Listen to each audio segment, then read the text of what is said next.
So I guess this month is Sheriff Mthembi. Sheriff Mthembi is a graduate of the University of Johannesburg here in South Africa. He graduated with a national diploma in mine surveying and later went on to obtain his Bachelor's of Technology in Mineral Resource Management. He has worked with various commodities, including platinum, including gold, iron ore, and coal, where he currently works, which has offered him exposure to various mining methods, both on the ground and open cast. Very experienced. That's interesting. Sheriff is also recently supporting in the role of a senior mine surveyor at Exxaro Grote coal mine in Limpopo, South Africa, one of the largest open cast coal mines in the world. Wow. He seeks to incorporate digital strategies to improve his ability to execute his role effectively. He holds honesty and accountability as the two key characteristics needed for a successful and professional career. He shares that with his surveyors. He shares that while surveyors are all about the numbers, the job extends to the use of fun gadgets like drones and scanners. All right, so that's a little bit about our guest. I'm sure that snippet would also get us to be very inquisitive to learn about what he does more and how he can advise us on how to channel and direct our careers too. So I'd like to invite Tal and our guest, Mr. Sheriff Mthembi. Over to you. Thank you so much, Mr. Tobi. Once again, good evening, Mr. Sheriff Mthembi. Very honored to have you here and to interview you today. When they start talking about drones, I start getting a little bit triggered because I've always wanted a drone, but it's a bit costly for my liking. So maybe my pleasure, Tal. Maybe one day I'll come to Hoetelook and just get to use the drones that side. Yeah, no, they're fun to play around. Okay. No, that's fine, Mr. Mthembi. My first question for today is, your career started in 2015 after graduating from the University of Johannesburg, with a national diploma in mine surveying and a BTech in mineral resource management. I just want to know who or what encouraged you to pursue a degree in mineral resource management. Tal, if I may, can I rewind it back to high school and then we'll get to 2015? All right, no, please. Yes. So thank you guys again for having me here. My career, I would say, took the long way around. That's why I wanted to go back to 2009. I just gave away my age. But then anyway, so when I was in school, one day there was an announcement made over the intercom that the matrics who don't want to go to the next class, there's a representative from Anglo Platinum. And then I asked the class leader, what's our next subject? And then she said maths, ironically, because survey is all about maths. And on that specific day, I did not feel like going to maths. So I went to the presentation. The representative now explained everything to do with mining and where all the relevant disciplines come in. And after the presentation was done, we were handed out bursary forms. I got home that morning. That afternoon, I gave it to my mother. She filled it in. And for me, in high school, I had a sports bursary. So all of my efforts and energy were towards sports. By end of matric, I had a bursary already. I was supposed to go play rugby at the University of Free State. We had a full bursary. My first choice was physiotherapy, and my second choice was quantity surveying. That's why when my mother brought me the form back to choose a discipline, I just saw mine surveying. So that's how it was, just by chance. Fast forward to interviews in and a medical, I was given the bursary from Anglo Platinum, where everyone who did exposure year went to Rustenburg. So exposure year was an initiative from Anglo Platinum where historically they found that they would give students bursaries and they would fund you for 4 years, and only after 4 years you realize that you don't like mining, but you have to pay off your bursary. So what they did is, in the first year you would go to Rustenburg Monday to Friday. You are working on the mine in your relevant discipline: mining, metallurgy, geology, surveying. And on the weekends you do mathematics 1, mathematics 2. So end of the year, I was told that because of my performance, I wouldn't be going to university. I would stay on the mine and complete the internship, where first year you do basic surveying with the Chamber of Mines of South Africa. First year you do basic surveying. Second year you do elementary surveying. Third year you do your advanced surveying. Of which I completed that, but for me, I felt like I could still apply myself to my career. And as much as your advanced surveying gives you your credibility in terms of you being a competent surveyor, I thought future tense, it might limit me to only South Africa, and I can't now market myself internationally. So I then I resigned from Anglo Platinum and I joined BHP Bulletin as a bursary student, where I was based in the manganese mines in Northern Cape for about 3 years, where I would do vacation work while finishing my studies. So unfortunately, in 2015, the year that I finished my studies, because of the demerger between South 32 and BHP Bulletin, I was now released from my obligation to work back my bursary. So I then, because of the networking I had done at Anglo, I was referred to a mine planning graduate position at Bokoni Platinum Mines, where I worked for about a year and a half. And then September 2017, that's where the fun started, because I then joined Exxaro as a professional in training, which was supposed to be 3 years of training before they appoint you. But because of my background, I was appointed a year and a half into my graduate program, to where I'm currently based at Grootegeluk. It's an Afrikaans word. So yeah, Grootegeluk coal mine. So to answer your question, I guess that's the long way around. To answer your question, it was serendipity how I ended up being a surveyor.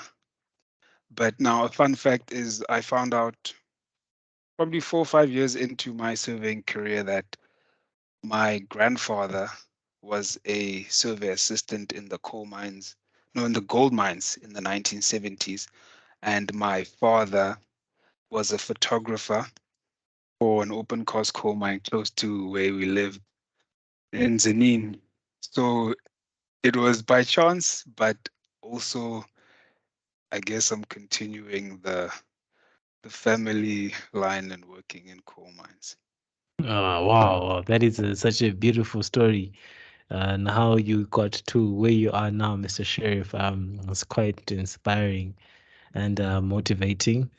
I'd move on to my second question now, and it's more on, advice, because considering the, say, high unemployment rate, of graduates in South Africa right now, do you think a diploma in the mineral resource management field is something you'd recommend, or it only worked for you because of the background you had? I would still advise people to do the diploma.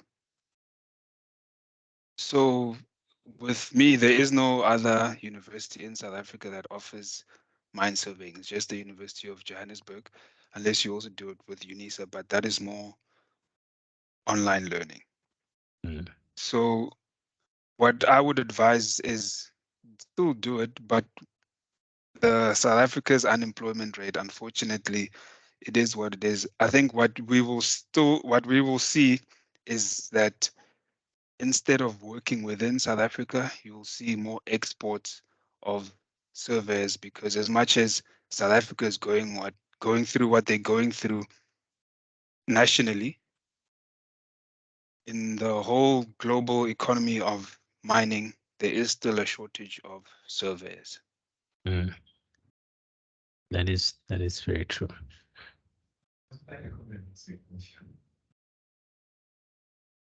I would just like to come and ask a question. And my question is centered around what you said initially. So the first one is, you said when you wanted to begin the career, you thought that the career was going to be limiting. So at what point within your career journey did you realize that it was not limiting? And what's your perspective about it currently?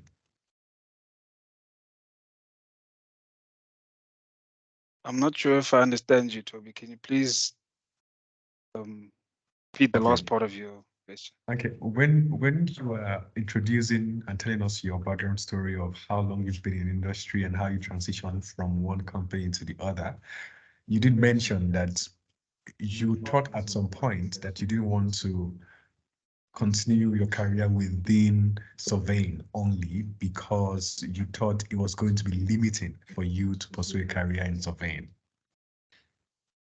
So I wanted to ask you, or I'm asking you, at what point did you realize that that was not true? And what is your disposition to it currently?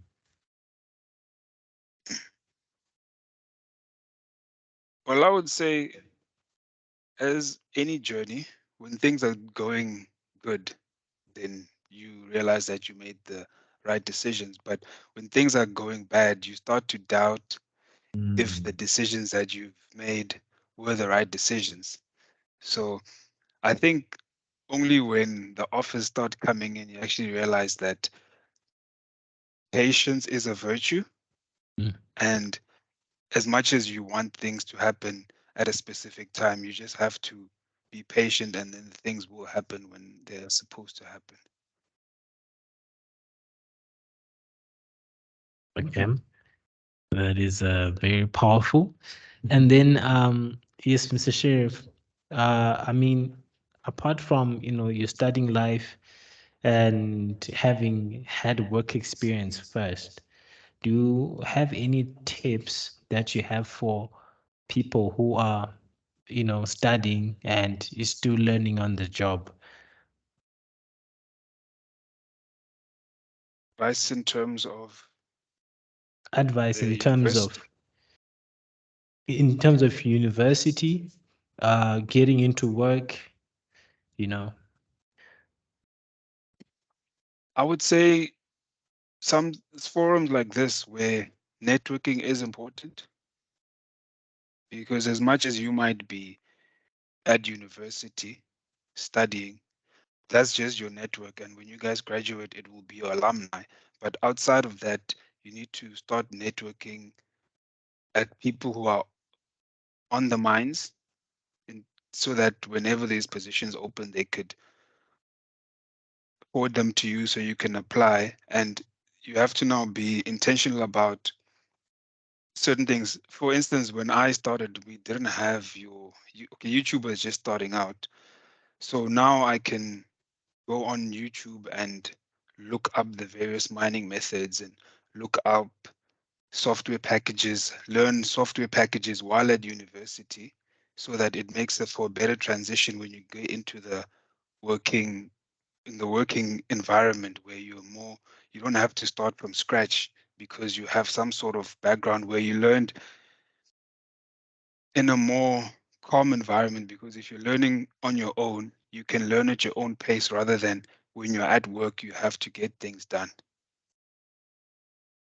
All right. Thank you.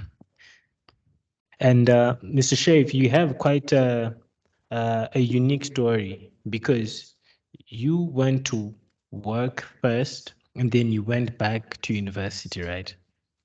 And did that have an impact on the attitude you had when you went to school?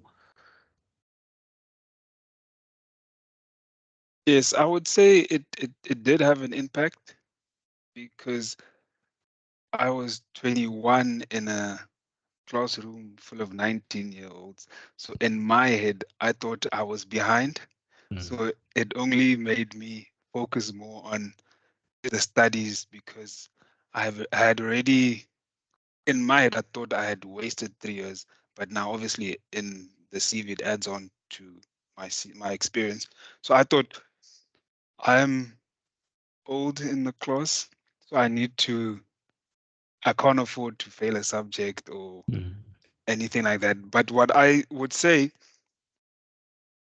that was the one side of the coin. But the flip side to the coin is that when I was in school and we're doing survey 1, survey 2, survey 3, because I had practical experience of when they say a box hole or a haulage, I had practical experience, and I think that also gave me an advantage over some of the students who were fresh from high school and had never been in a mine.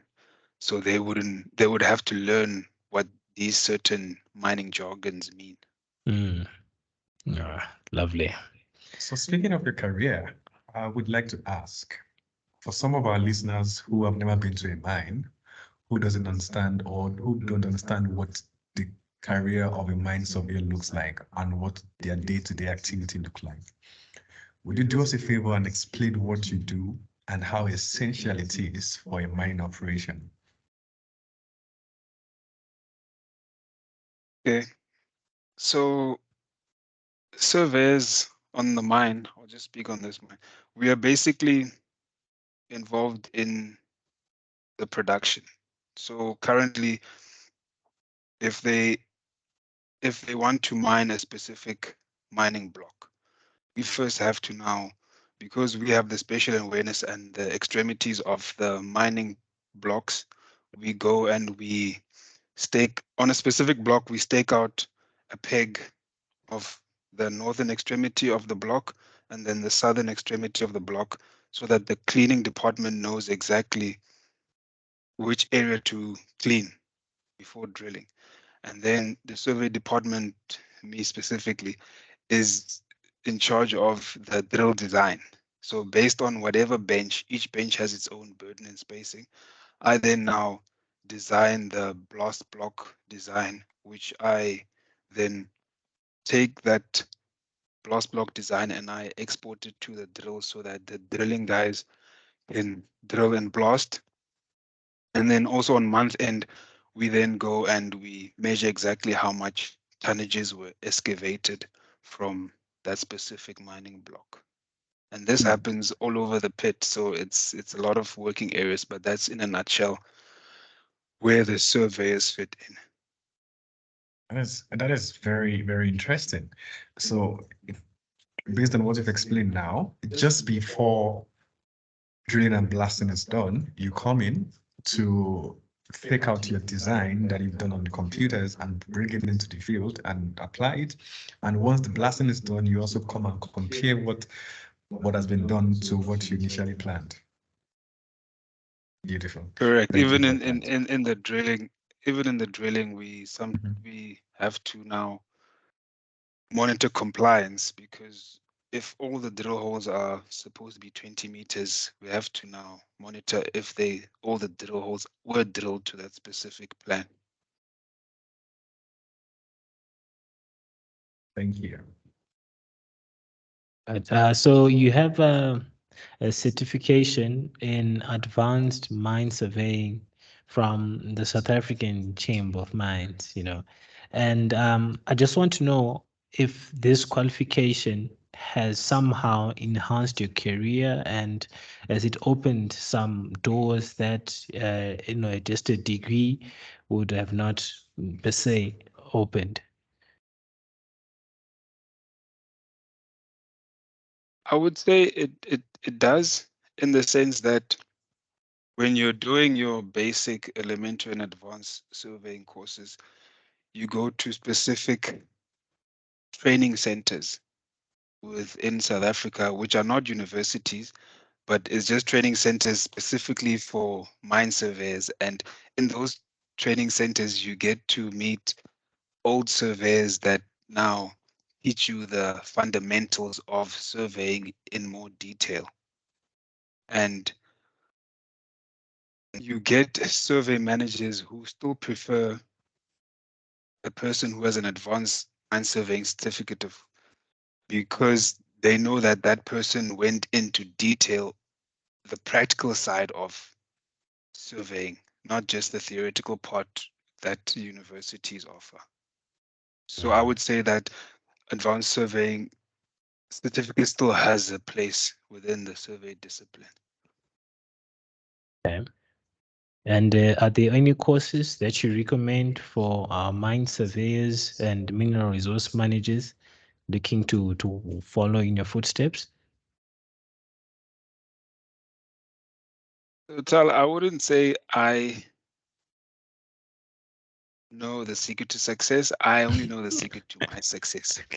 So, but to answer your question, I'm also looking at short courses that WITS offers.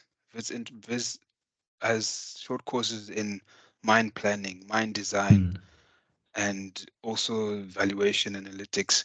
And I think what those courses would also do is, as much as you have a survey background, it will give you a more holistic, a drone view of the whole value chain and where survey fits in, so that at least you understand things a bit better. I think, yeah, so I think the short courses that WITS offers, I think for me adds value. Powerful. You also mentioned something earlier. You mentioned that there is a shortage of mine surveyors all across the world. I'm curious to ask, what is the progression in the career of a surveyor like? So for somebody who wants to start today, where do you start, particularly from your experience, and where can you get to in your career? And also these shortages, how can we begin to look for it and plan for it and also get into those spaces where they need us the most? Okay, so as I mentioned before, with surveying, there's basically two paths where the one you go to university and get your degree, and you also do the Chamber of Mines route, where you do a basic, elementary, and advanced. So that's basically the progression of a surveyor, where if you have your degree and you have your Chamber of Mines certificates, you're aligned. But also with the Department of Minerals and Resources, there is a government mine surveyor's certificate of competency, which I'm busy doing now because that certification is a legal appointment where you can sign off all bodies, all reserves and whatnot. So I think that's basically, regardless of the practical route or the university route, everyone is trying to get to having their ticket one day. So I think that's basically within South Africa, the goal. And I bumped into my mentor the other day, and he also was telling me about moving internationally. And I asked him, what are the chances of a survey moving into Australia or New Zealand? And then he told me, no, they're basically looking for surveyors. So as a matter of fact, part of the reason why I'm supporting in the senior surveyor position currently is my senior surveyor left in November, and he is now residing in Australia. So it is possible to move to other countries. So you're an advocate of leaving Africa to go work when there's an opportunity. Yes, for me, I don't want to be part of the statistics of South Africans that are leaving the country, but I think for me, I have two suitcases. One is packed and one I live out of. So I wouldn't mind just exploring the options. Thank you for sharing. Okay, now you can go with the next question. Mr. Sheriff, when you talked about the ticket, I resonate with you so much because once the ticket comes in, the money also starts. Of course. I know, I understand that talk. Okay. So from your bio, we learned that you've worked, in various commodities, including platinum, gold, iron ore, and coal, which have exposed you like to both open cast and underground mining methods.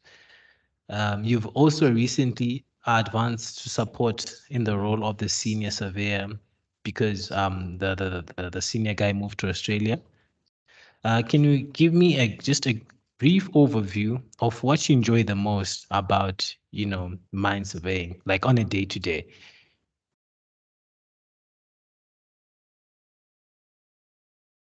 So can I get into the technologies that we're busy with as surveyors? Please.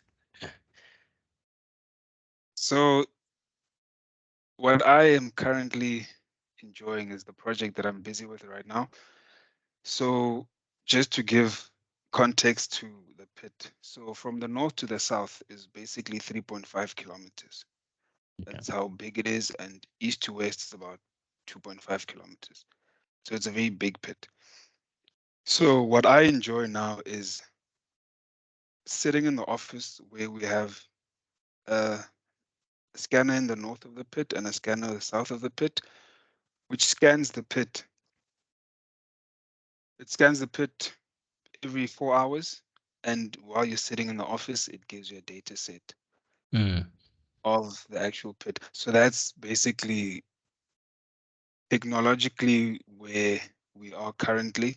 So I think for me, it goes from a labor intensive where prehistorically the surveyors used to walk around with a handheld GPS and measure points, and we moved to a scanner bucky where it's a LDV, 2 scanners at the back, and you can drive around the pit and it scans the pit to the drones.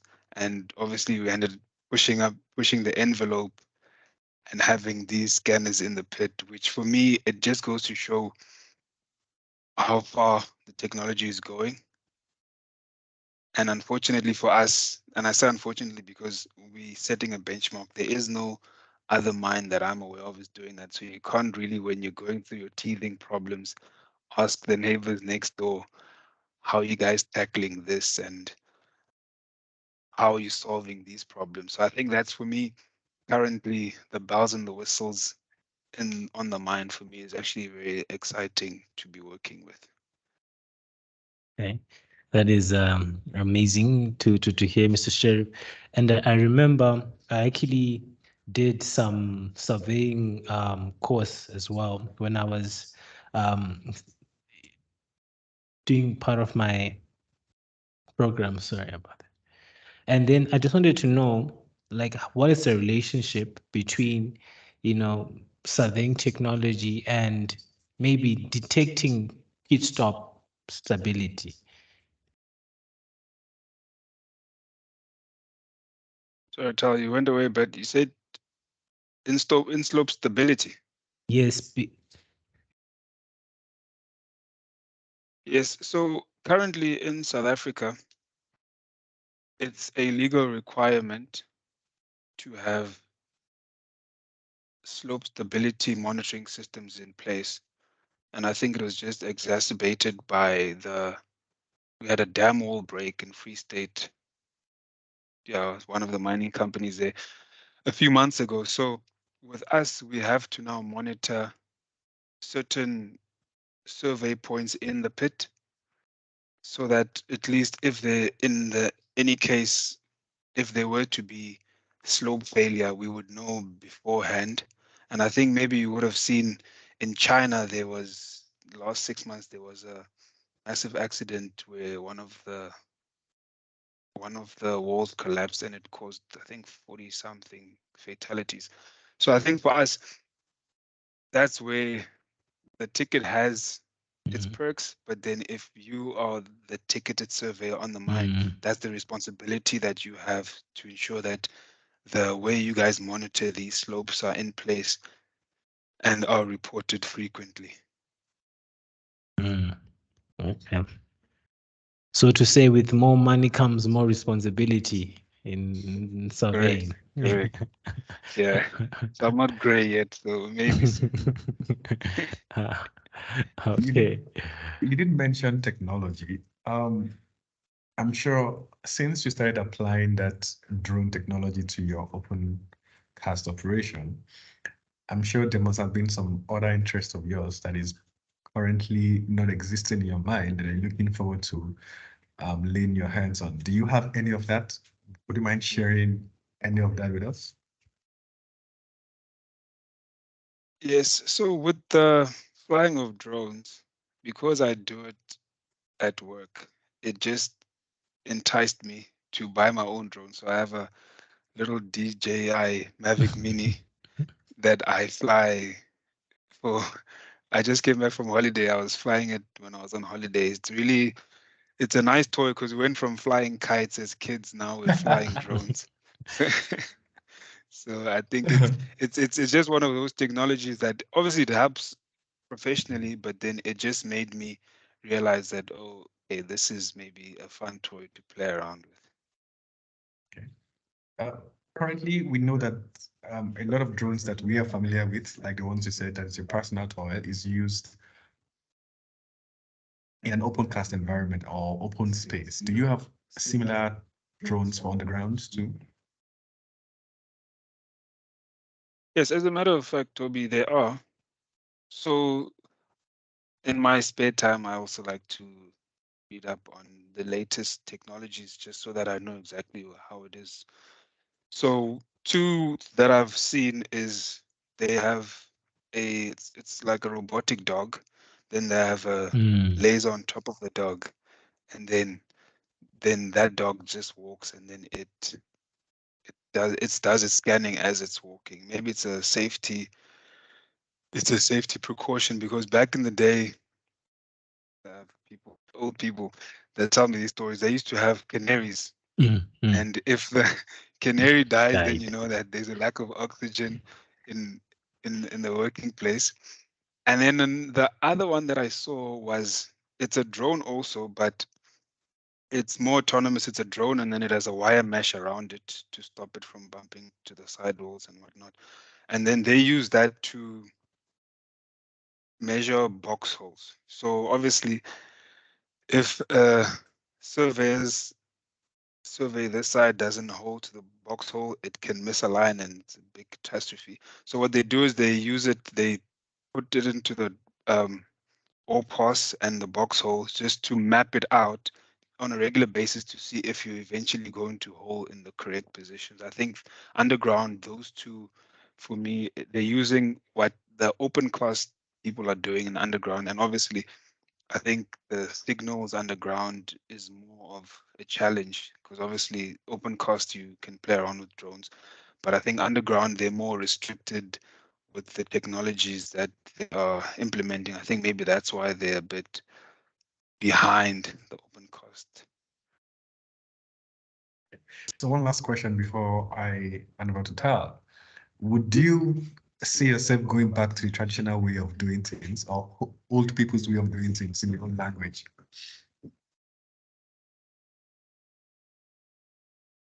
I don't see myself doing that because I think for me, when I was young and naive, I always used to think, surely there must be an easier way to do this. Surely there must be an easier way to do this. So I think what technology has proven is that we went from the labor intensiveness of things, because if let's say the surveyors on the mine have to walk a stockpile, you have to walk a stockpile at the bottom and then walk literally physical stockpile. And sometimes these stockpiles are hundreds of meters. It's labor intensive. The guys on the mine still have memories of those days and they never really liked it. So we go from a labor intensive way of doing things, or now the surveyors are sitting in the office and you still have to analyze the data, but now you sitting in the offices and putting on weight. Thank you. All right, we're getting into our last segment of questions now. The questions from the audience is buzzing, so I'll just round it up quickly. So it's, I mean, likely that you've worked in a lot of teams with a lot of people. What's your take on the quality of relationships you've developed and how they've helped you, particularly with regards to mentorship? I think working in teams is fairly important because the only reason why I am where I am is because I get onto mine at 19 and someone saw me as a little brother, as a son, and they get to groom me to somewhere be where they are. And like I've mentioned also, because of how I worked with my friend at Anglo Platinum, he could recommend me based, not because we're friends, but based on he knew my capabilities and he could then recommend me to other positions. So in the teams that I've worked in over the years, and I think I was just doing this subconsciously, I would pick surveys apart. Like an orange, you'd peel them and throw away the bad stuff and say, okay, this guy is doing this good. How can I now use all these surveys and take what they are good at and apply it to my own style of working? Okay. So in short, pick somebody and emulate his style to redefine or clean up your own style of doing things. Thank you. Yes, correct. Okay. So I'd like to ask,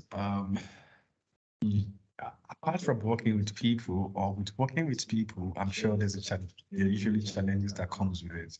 So across close to 10 years, if not more, for working now, you have had to work with different set of people, different teams that are not even your team, and other professionals within your company.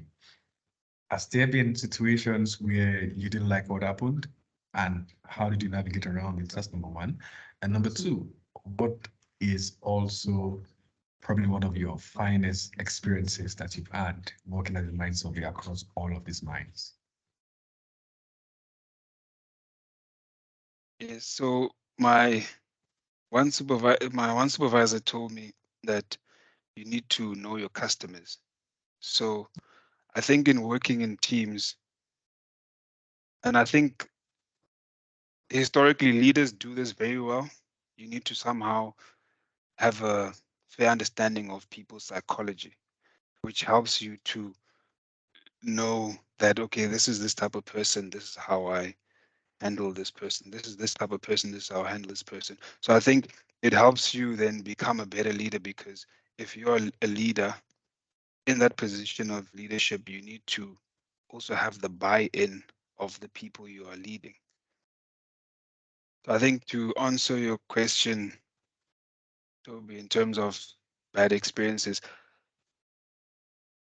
fortunately for me, like I said, I played rugby, and I think what rugby taught me is that it forces people to engage in uncomfortable situations. So you are going to be confronted. Same way, just that it's not a physical confrontation on the sports side, but then if you are around a table of men and there are conversations that need to be had where people made mistakes and we need to now deal with it internally as a team, that's where the accountability comes in, where if someone made a boo-boo, that person needs to be accountable to say, okay, guys, this was a mistake. Okay, I acknowledge that I made a mistake. How do we then fix it, and how do we prevent certain things going forward? So unfortunately, we will always be in situations that are not necessarily good, but it's just more of how we resolve these situations that is important. Thank you. So in essence, if you're not engaging in one sport, please go and engage in one.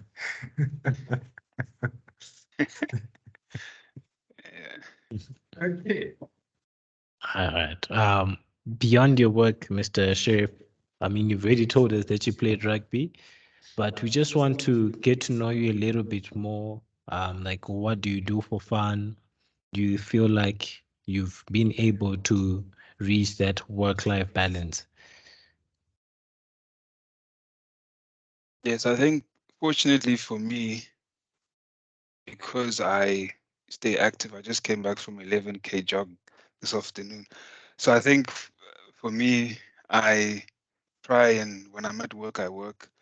On the weekends or even during the week, I go to the gym, I jog. And I think jogging, I fell in love with jogging during COVID because the gyms were closed, and it just gave me a better understanding of fitness, and I'm able to clear my mind. And on the weekends, I put on my PlayStation and I play FIFA with friends online. So I think for me, it hasn't been a issue. It's just closer to exam time. That's when things get hectic for me. But outside of that, I do try and maintain a fair balance between work and life. Maybe it's because I'm a Libra. I don't Beautiful, beautiful, beautiful. And then just to get into our last question, we all AfriMine is a group of highly ambitious people, and we're always looking forward to what the future is holding for us. So we just want to know, what you'd like to achieve in the future. For me, in the near future, 2, 3 years, I want my mine survey certificate of competency. And with that, also in the survey field, I am also looking at probably one of the short courses from VITS that I mentioned, mind design, or yeah, I think mind design and mind planning. I think mind design more is more of my passion. And before I go gray, an MBA. Lovely, lovely. And my last question for today is, I mean, if you were to leave or to go to some other place, how would you like people to remember you? Well, first of all, I think I want my obituary to be this thick. Um, I guess I still have time. But to answer your question, how I would like to be remembered, I would like to be remembered as someone who played the cards that they were dealt to the best of their ability. Mm. I was actually thinking about it this week that full potential is relative because we can't all be as smart as Einstein. We can't all be as fast as Usain Bolt.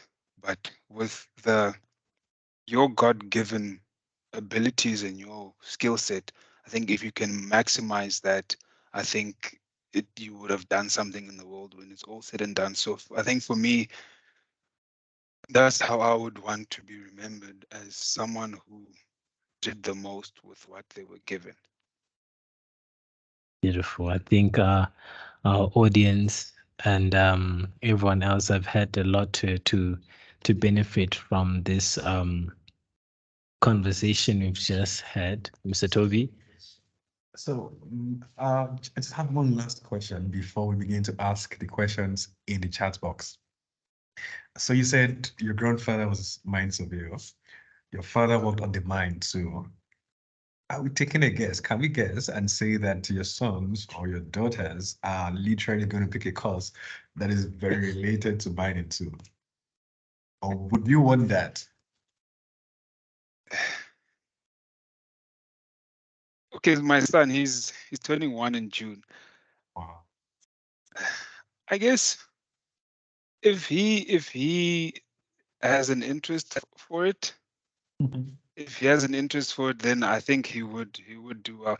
Already he's trying to break things like how I did, trying to break things and see how it works, and he's very inquisitive at a young age. So I think I wouldn't be against it if he were to want to Nice. follow in Nice. his father's footsteps. Thank you. So our first question is from Shepard Sandu. He seems to be very familiar with the mine surveying space, and he says, how do you handle tonnages disparities on an open cast mine, truck tally versus survey measurement every month end?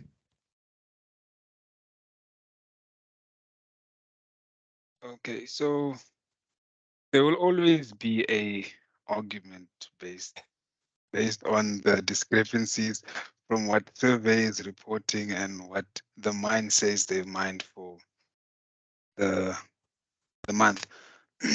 So fortunately for us, we have dispatch technologies that actually count truck tallies. But how I handle these disputes is if a mining engineer has queries, then they come to the office and we go through our processes and we show them that we validate our data sets and this is how we go about reporting these figures so that at least it's not just whatever survey says survey is law.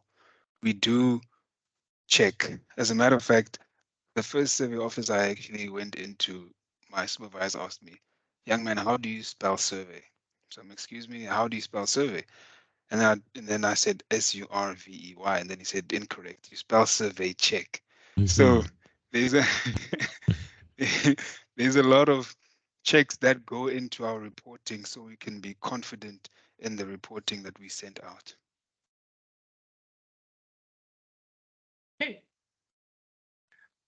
And then Mr. Shepherd is my brother from home.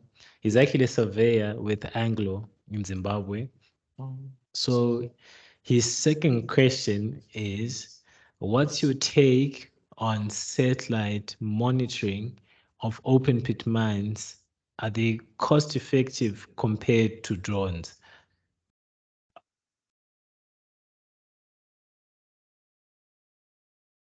Well, I think the scanners are more cost effective as much as you spend a lot of money buying it once, but you know if it's there, it's there.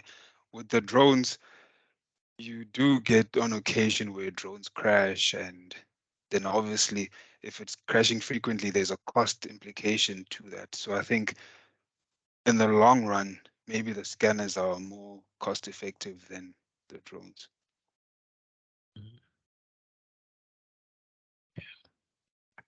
So he's also advocating for GIS courses for mine surveyors. Do you align with that thought?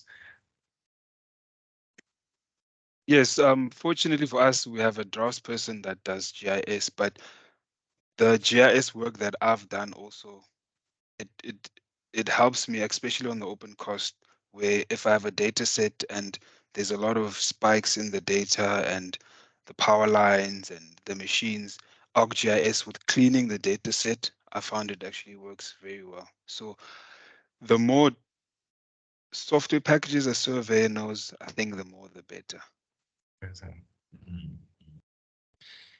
Okay, so that's good. Thank you. He also mentioned Elias 3 UAV for all press inspection. Do you know anything about it? RPAS inspection. All pass inspection. He talked about Elias 3 UAV. Yes, Oh, that's the example I was giving with the technologies that they're using on the underground, where they take so obviously you have the one tunnel coming from the top and then the other one coming from the bottom. So they inspect these two tunnels to ensure that they are aligned and they will be holing into each other and not misaligned because the surveyor was off his game that day. okay. Thank you. Does anybody have any last questions or any thoughts, any message you'd like to drop before we round up this month's interview session?